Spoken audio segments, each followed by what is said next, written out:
বজ্রপাতে নারকেল গাছ অগ্নিসংযোগ, ঘটনাস্থলে বিশালগড় অগ্নি নির্বাপক দপ্তর একটি ইঞ্জিন। ঘটনা সোমবার সন্ধ্যায় বিশালগড় অফিস টিলা হসপিটাল চৌমুনি টাউন হলে প্রবেশ পথে।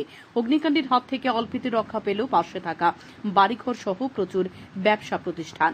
জানা যায় সোমবার সন্ধ্যায় প্রবল বৃষ্টি ও ঝড়ের সাথে শুরু হলো প্রবল বজ্রপাত। বিশালগড় অফিস টিলা হসপিটাল চৌমুনি টাউন হলে প্রবেশ পথে নারকেল গাছে আচমকাই বজ্রপাতে আগুন লেগে যায়।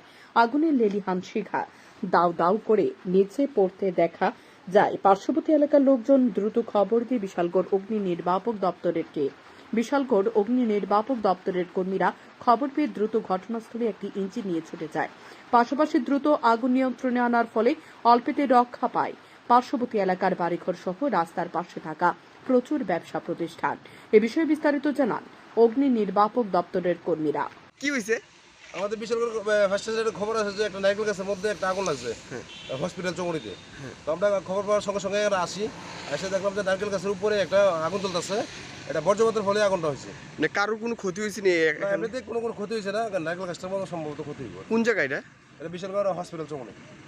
কেমন আশেপাশে কোনো দোকান বা এমন? আশেপাশে দোকান ছিল, অনেকগুলো দোকানে আছে। Bureau report, news daily Bharat.